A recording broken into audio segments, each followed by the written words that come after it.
Looking to take your sports knowledge to the next level? Just a fan of wrestling and entertainment? You're in the right place. Welcome to The Show with your hosts, Hollywood JDT and Stuntman Kirk.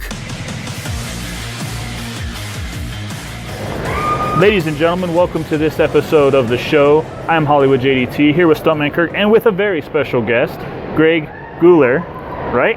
That's right. All right, I got it right. I've had a bad habit this weekend, but we got one. Sir, thank you for taking this time to sit down with us. Truly appreciate it. Saw you at your booth yesterday. Yep. Told you my stepson and daughter are huge fans of the Phineas and Ferb show, losing their mind over it. Finally found out last night after I took home some signed pictures from you of what makes it so funny with that. And we'll get to that in a second, but I really want to kind of, start out with, being at Denver Pop Culture Con, being a part of this whole event. What do you like most about doing these conventions? Well, it's really great because an artist basically, whether you work for Disney or any other place, an artist basically is in a studio at a table, be it a computer or paper, and they're solitary, they're functioning solitary. And you don't get a lot of chance to talk to people, and you send your work out there, and you don't know what happens to it. And it's great to come to these conventions and meet people who really love your work. And, if I had a dime for every time someone had said, "You made my whole childhood," I'd have like a lot of dimes. and I could quit working and retire. But I've been at Disney since 1991. My first show was Darkwing Duck. And I was a prop designer on that show. Before that, I drew comics for a number of years, and I thought that's what I was going to be doing. I drew a book called Hawk and Dove for DC, and it was fairly successful, but they wanted to take a DC character and turn him into a villain. And so the sales on my book had been dropping. Hawk was cool looking, so they took him and made him into a villain. Bad news for me, and ultimately bad news for Hawk, because they took his cool look and changed him into a lame character named Monarch or something like that. And that didn't last very long. But that book came to an end. I got a call from somebody I'd worked for in a little animation studio in Minneapolis called Bajas Jones. I'd worked with this guy. His name was Dan Rounds. Somehow he remembered me. I had a friend that he knew that put us in contact. And I moved to California, and I started working on Darkwing Duck as a prop designer. Now, a prop in a cartoon is everything that moves that isn't a character. So, like if Darkwing would come into a room and throw a TV through a window, I would have to design the TV and the window. And that went on for a number of years. I worked on Aladdin, Quack Pack, which was a Donald Duck show, and then because I'd worked in comics, I got a call from the people in development of Gargoyles. And, at Disney, this was a new world for them. Oh, yeah. Batman was real hot, the animated series. Beauty and the Beast had just come out. So animation was making a resurgence. And, of course, they had the Disney Afternoon, which is a block of 4 shows, Goof Troop, Rescue Rangers and all that stuff, but they really wanted to deviate out into this realm for some reason, and I helped them do that. I got to design Goliath, Demona, Hudson, Elisa, and that I think was the development people I did. Somebody else did the smaller Gargoyles. So that started me out into character design, and I've been doing that ever since. So what exactly, so you talked about the comic books part of it, which, as I'm going to talk about my nerdiness on comic books, if you were talking about Armageddon 2001, that was the storyline in which they made Hawk a villain. I actually remember that story very well when I was a kid. So, yeah. So going from the comic book world to animation, what were the challenges or what were the benefits of that, I guess? Because obviously you're talking two different, completely worlds. It's a weird combination of worlds because excuse me, when you get to Disney, everybody's got toys all over their superhero stuff everywhere. So it's an interlaced world kind of. When I was drawing Hawk and Dove, I could do about a page a day. and there's about 22, 23 pages per issue. And so I was working all the time. I got to the point, I shared a studio with a number of women in Minneapolis who, they were artists and illustrators and stuff, and the only way I knew that it was Saturday was because they wouldn't come in. I go, where is everybody? Where's my muffin? And, oh, it's Saturday.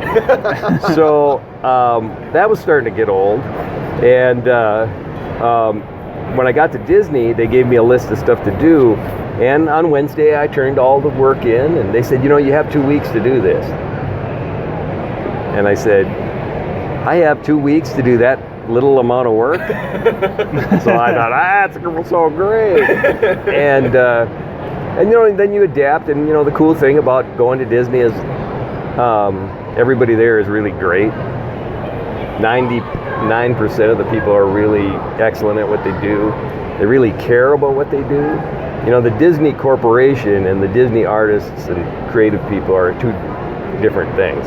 And there is no slacking off. There is no second best. It's go to the wall every time. And I wasn't particularly wild about doing props because that's not very interesting. After you've drawn a few TVs, you've drawn all the TVs you really want to draw. And so when the Gargoyles thing came along, I was thrilled to be involved in that. And I got to work with top-notch writers like Greg Weisman, who went on to Spectacular Spider-Man for Sony, Young Justice, and a number of other great projects. He's a New York Times best-selling author now. So that, that all works great. And he, in the development of Gargoyles, so many great ideas came out of it. My designs got streamlined into more of a Batman-esque look. Bruce Timm, by Frank Parr, and it's a collaborative thing. It's not like comics. There's a writer, and most people work off-site, so you talk to the writer on the phone, you get the script. But this is you turn into a family because there's a lot of, trench warfare mentality going on because deadlines have to be met. And if you miss your deadline, you've put somebody else in the hot seat who has to come after you, the colorists, that kind of thing. So you really have to try to stay on time with deadlines. So in going to Gargoyles, because I had the benefit that I had a little brother that I could use as an excuse to watch the show and not have to tell people, oh no, it's just because my little brother watches the show. Obviously, it was groundbreaking, I think, personally, just for animation at the time. It was different, definitely, for what Disney was doing. So was there any pushback from Disney, the Disney folks, or how did that work out? There was. I had people come to me like when you're getting coffee in the morning and say, why are we doing this? This isn't Disney. And actually, one of the guys that actually said that to me was a pretty good friend of mine and a very interesting guy to talk to. His name is John Kimball. And John Kimball is the son of Ward Kimball. And Ward Kimball is the guy that animated Jiminy Cricket. Okay. And the Mad Hatter and Tweedledum and Tweedledee. And so he's an old-time Disney guy. He actually worked with Walt Disney.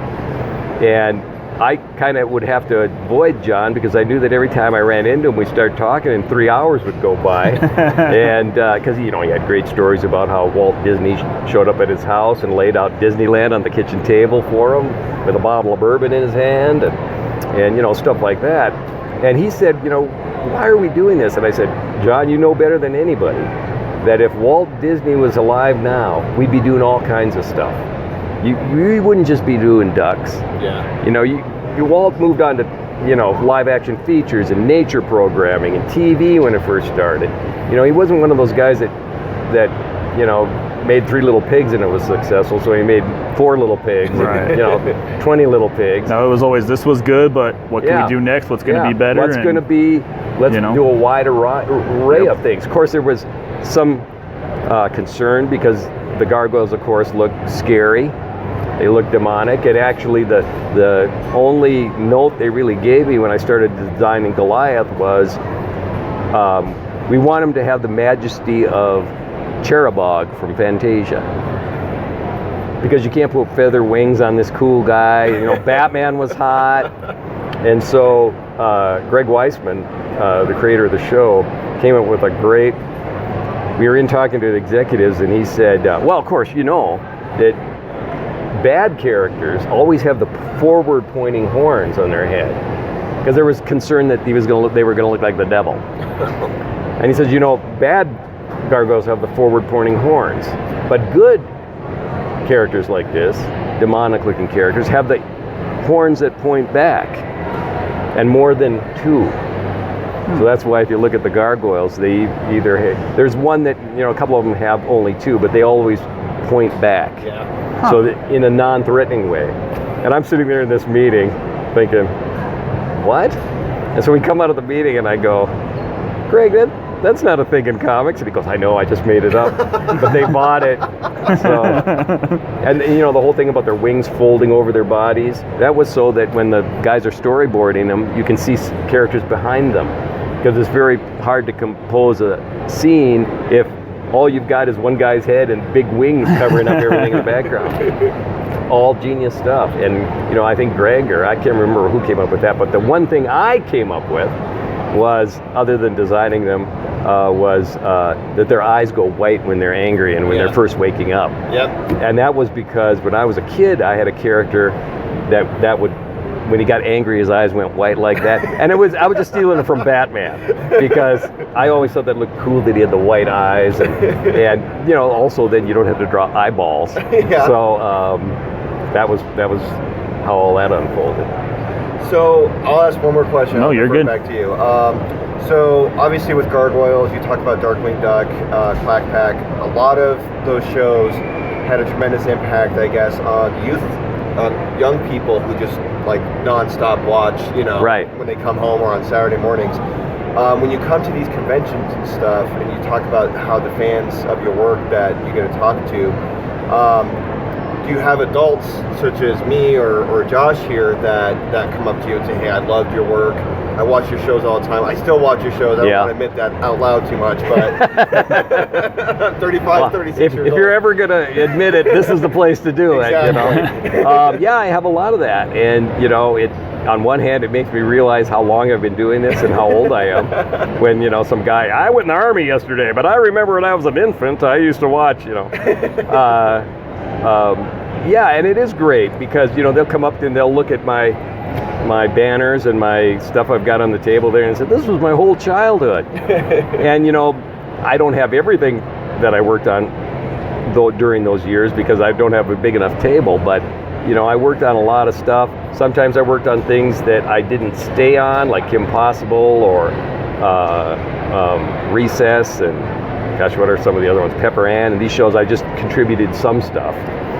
So I wasn't on the crew, but over the years I've had a lot of input in a lot of those shows, and it is very gratifying. I've had people come up with tears in their eyes and tell me, my grandma and I used to watch these shows, and she recently passed away, and it got us really through some hard times. And I think this Comic-Con is the epitome of that. I think a lot of people have gone through hard things that either Star Trek got them through, or Firefly or Harry Potter or any of this stuff.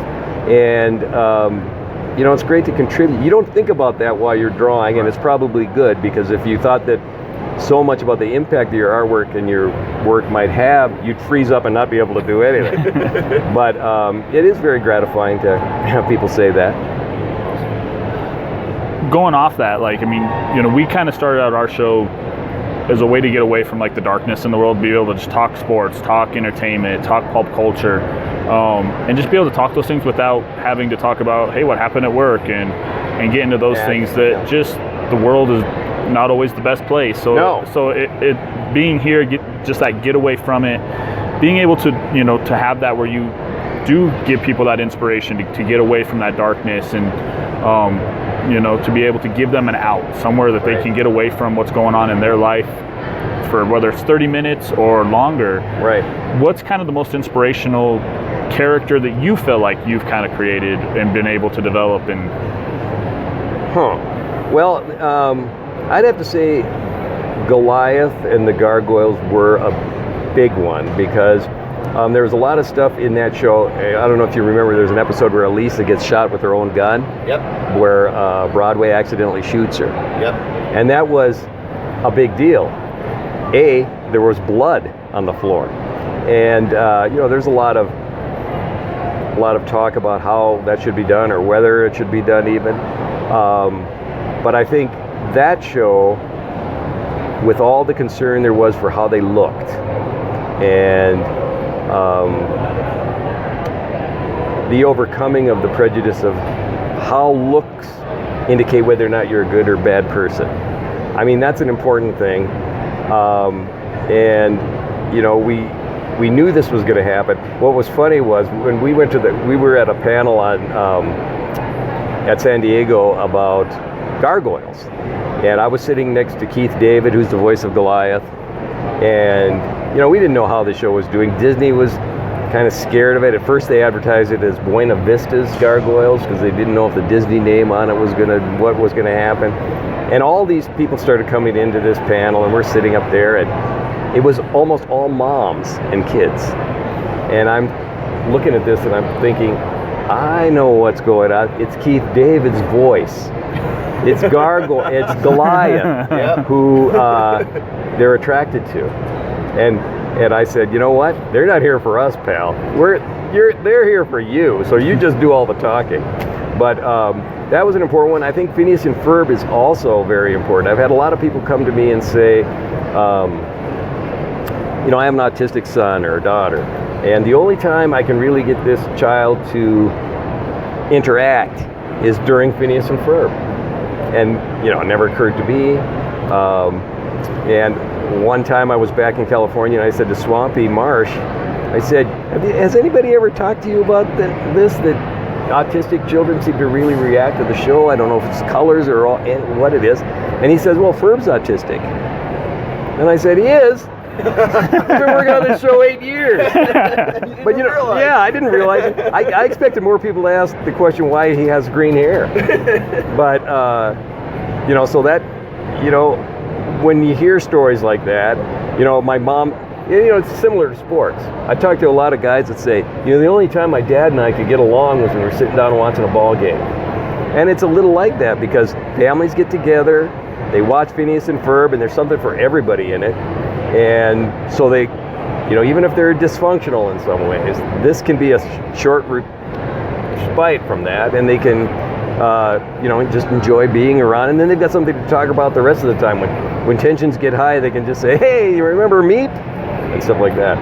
So, I think those are probably the biggest ones, but, even stuff like Mickey Mouse Clubhouse, which is a preschool show, taking those 2D characters that are iconic and turning them into CG characters that work, because there's so many cheats and so many things about the original characters that, their muzzles have to move around so that when Mickey's a 3/4 shot of his head, when he turns to the camera, his muzzle has to move down imperceptibly. Yeah. Otherwise, the ball of his nose is right between his eyes.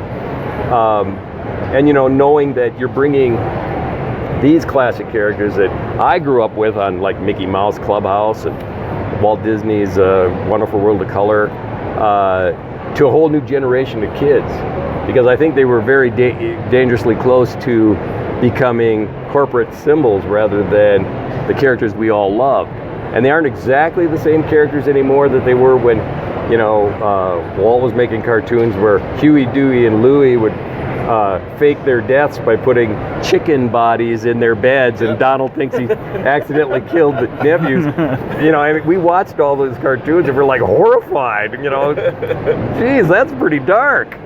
But you're bringing these characters to a whole new generation, and there's a whole new generation now that are going to, no matter how much we can't get the song out of our head, are going to love the hot dog song and stuff like that. And so that's pretty cool. So on, talking about Phineas and Ferb, I mentioned to you kind of when I saw you over at your booth that my stepkids laugh out. I mean, they just laugh hysterically about the show. And for the longest time, me and my wife could not figure out what it was. They wouldn't tell us. They would be laughing uncontrollably. We're like, they'd be watching a YouTube clip or something, and they're like, they would just bust out laughing, and they couldn't stop. And we're like, you two need to go separate, go to your rooms. Like, calm down. What's going on with you two? And I got a couple of those autographed pictures from you. I was able to take them home, and finally got them to tell me, like, what is it that makes you guys laugh so? I mean, you guys are laughing about a picture, so you're not even seeing an episode. What's going on? They're like, and I want to make sure it's Phoebus, right? It's Phineas. Phineas, sorry. Yeah. been bad with names. Phineas has the Dorito head, Yeah. and they cannot understand how he puts a shirt on. And that's truly the whole thing that they laugh the most about, and they love the most about it. It's the absurdity. It is. It's just so different. And Yeah, well, the executives at Disney had trouble with their Dorito-shaped heads and wedge-shaped heads and all that other stuff, but luckily Dan and Swampy were able to keep those designs in there. And Phineas and Ferb are really unique as far as, even on the show, there are no other characters built quite like them. And that is funny, and that's probably why Dan and Swampy wanted to keep those shapes. But as a character designer, it's difficult because to put a hat on Phineas's head is tough, because he's got a pointed little head. His head comes to a real point, and you have to really work out as far as a hat goes, how big it is and that kind of stuff with him. Also, when you see him from the front, he looks pretty much like a sunfish. Yep. And so you have to make sure that the animators never stop. Ferb looks a little better from the front, but they never stop on that pose. And I don't even know how he'd get a shirt on, because I don't think his arms can reach the top of his head. Much like Charlie Brown. You look at the Charlie Brown characters. How does Charlie Brown ever put a hat on his head? His arms aren't long enough to reach that giant noggin. So, I always make jokes about how Phineas and Ferb and Doofenshmirtz must all go to the same barber, because they all have the same horrible haircut. And, that's part of the fun of the show. I have often said that, actually, the show is so well balanced in that you have Phineas and Ferb, and they're the heart of the show. And then you have Candace and Doofenshmirtz, who are the comedy of the show. And Perry connects both realms, both sides of the show. And if one side was missing, it wouldn't be a good show. Right. You can't just have, Doofenshmirtz getting flies in his teeth and sitting around in his underwear, and Candace getting, covered in glue or something, like things happen to her. You've got to have that balance. And Phineas, they kind of set up the thing, and then Doofenshmirtz and Candace come in, and by trying to unravel all their stuff, that's the show. It's a brilliant concept, and it really works well. I often ask kids who they think the most evil character on the show is, and there really aren't. Nobody's a villain. Doofenshmirtz tries to be a villain, but he's usually pretty incompetent at it. And there's only one character that I think is truly evil, and that is Susie. And Susie is Jeremy, Candace's boyfriend's little sister. She's actually malevolent, and I always think of her as the ultimate villain. And another funny thing about Doofenshmirtz is, we did another show after that that only went 2 seasons, unfortunately, but it was called Milo Murphy's Law. And somewhere along the line, they decided to bring Doofenshmirtz into that show. And so Doofenshmirtz finally destroys Evil Incorporated, blows it up, it's gone for good. And so he moves in with the Murphys. And some episodes, he doesn't do anything other than sit with a coffee cup in front of the TV, and as the other characters are going by, hi, Mr. Doofenshmirtz, and Dr. Doofenshmirtz, and he acknowledges them in his tidy whitey sitting there, So these characters do have legs, and fortunately, I believe it'll continue, much like Scooby-Doo. Yep. There's been, I don't know, the guy that created Scooby-Doo, I'm sure somebody in a meeting said, we should give him a dog. That guy was a genius, and I hope he got paid for it. Well, Disney started with Mickey Mouse and driving a steamboat, whistling. So that's how it works sometimes. We won't want to keep you much longer. We know we have to get back to your fans, but I guess for social media, are you on social media or anywhere we can follow you or our listeners? I really am not. Okay. I do some stuff on Facebook, but that's just Facebook. I really don't. I haven't gotten into that. Usually, I'm too busy working to really mess with too much of that. But I'll probably have to do that in the future. So one thing I have to ask you. You worked on the Lilo and Stitch. Yes. Now, was it the movie or the TV show? It was a TV show. Okay. So I mentioned this a number of times throughout this whole. Stitch is my favorite Disney character, ever. Just the well-roundedness of his character and the way he just everything about him. Like, it's been one that I, right off the bat, growing up with the movie and everything else, being in high school, kind of adjusting to it, like, I used the excuse of, well, my sister's, little, but truly, like, even at this point, like, I mean, anytime we go to Disney World, I'm like, we need to go see Stitch, and they're like, we saw Stitch last time, and I'm like, I don't care, like, I'm gonna meet Stitch. But can you tell me a little bit about that kind of process? I mean, truly for my own geekness on that. And well, of course, I went and saw the movie like everybody and really thought it was great. Then they came up with the idea of doing a series because Stitch is experiment 646? 626. And so they came up with an idea. Bob Ganaway, who was a very creative guy, and Tony Craig were the guys in charge of that show, pitched a show where you meet all the cousins, all the experiments before 626. And so my job was to design those experiments. And I was one of the 2 character designers on that show. The other one was Jose Zelaya, very talented guy.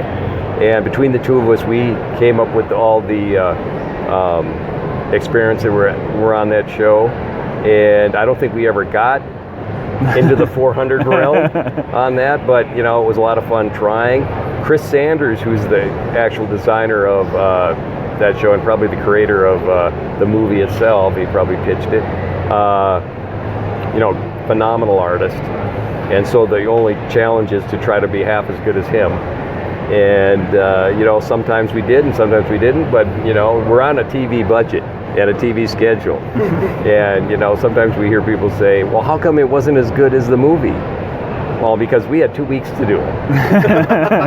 They had 8 years or something like that. So, but yeah, that was a fun show, and I'd have to say, of all the shows I worked on, Lilo and Stitch was one of the most popular. They're fun to draw, and I've drawn a lot of Stitches at this con. So that's truly, that's the main question I wanted to make sure I asked. Well, Stitch is very cute. I also did in cooperation with China, there's a show out there, I guess you can see it on YouTube, called Stitch and I, which is the little girl's name's I instead of Lilo, and it's the same Stitch. And but it had to be set in China because it was Chinese property, and Disney made that deal. And I guess the episodes are pretty good. I haven't seen any of them, but I got to go to China and work with those guys. That's and cool. So that was cool. Stitch is one of those characters. I think everybody likes his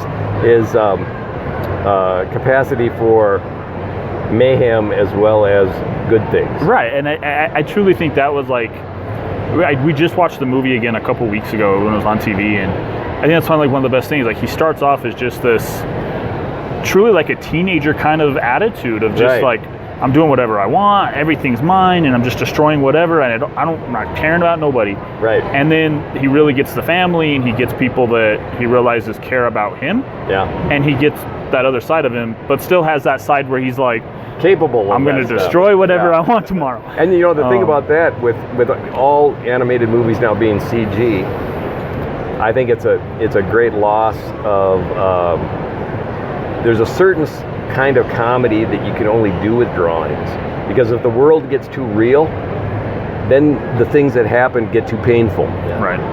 It's like they could never do a live action Simpsons because you'd want to kill Homer after about 20 minutes. He's so stupid.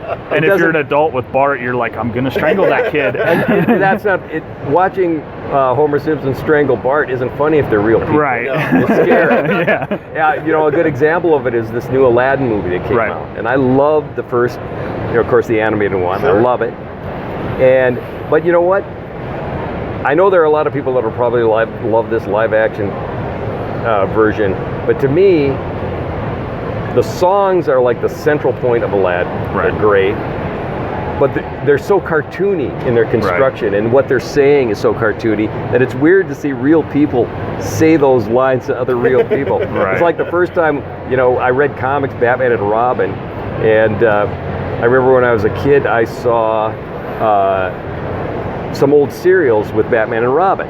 And they're in the Batcave, and 2 minutes ago they were Bruce Wayne and Dick Grayson, and now they're in the basement together, alone, with their stuff on, and they're calling each other different names. And I remember the first time I saw that, I thought, wow, that is really weird. And you don't think about it in the comics because they're cartoon, they're drawn. Right. And but to see two real people driving a 1940s car down the street that something goes wrong with the engine and Batman and Robin are trying to fix it out on the street with cars going by, it's just weird town, and I think that's, I can't help be glad that I guess that more people are going to see stuff like these live action Disney things, but all the heavy lifting has been done on those movies. Sure. Oh yeah. And you can see when you watch those why there's 90 minutes. Right. Why there are 90 minutes, because these new movies have to be 2 hours. Right. And there's so much padded talking. Sure. And introduction of characters that aren't, a lot of people like to talk about why Disney characters never have parents, or why they never had two parents. And they've written all this intricate explanations of why that is. And basically it comes down to this. Why put two parents in? You just have to animate another character, and if they don't contribute to the story, they're not necessary. Yeah. Right. Originally, Aladdin was going to have a mother, but she wasn't necessary to the story. Right. And those movies, Disney movies throughout time, throughout the 20th century, were always streamlined to tell the story, and that was the most important thing. Yeah. If you did, there's a classic story about Snow White where there's Ward Kimball animated this big sequence where they're building Snow White a bed, and it's beautiful. But Walt said, I know you spent 6 months on this bed building stuff, but we're gonna have to cut it because it stops the story. It doesn't move the story forward. And you watch these live action versions and the movie screech to a halt so that one character can talk about their philosophy.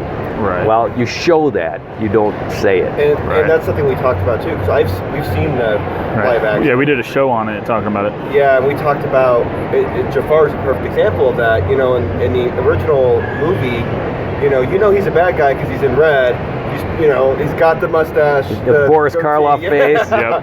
You don't really need a whole lot of explanation on his backstory of why he's doing what he's doing, whereas the movie actually has to take time to develop that and everything. So it's definitely a difference. Right, and to me, one of the weakest parts of that movie was Jafar, because they should have found an interesting looking guy. and that's kind of and that was the same thing we said. Like, that was the one weak point that we thought out of the characters in there, of like, it didn't have that same menacing. It's too bad Boris Karloff wasn't still alive, because he would have been a great Jafar. Just somebody with some kind of, the guy that played Alfred in the new DC movies.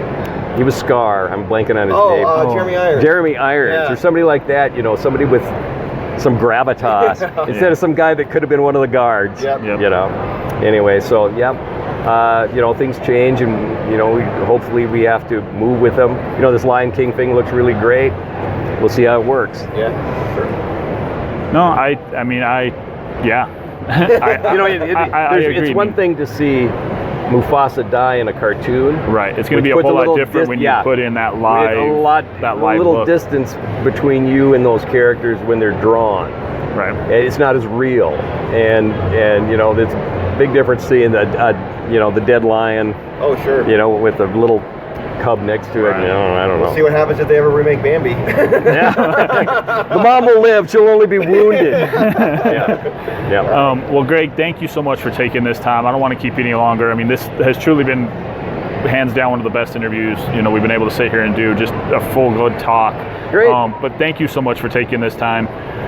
I know there's some stuff you can't talk quite about, but can you tell us any kind of projects that you are working on right now, or anything? Well, I'm working on a new show.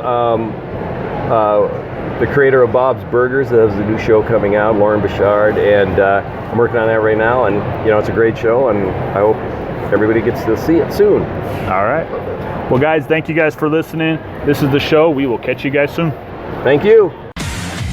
Thanks so much for listening to this episode of The Show with Hollywood JDT and Stuntman Kirk. Want to stay in the know on all things sports, wrestling, movies, and TV? Follow the show on social media at The Show Podcast. If you like today's episode, please leave a review and subscribe, and we'll catch you next time on The Show. This has been a Phonetics production.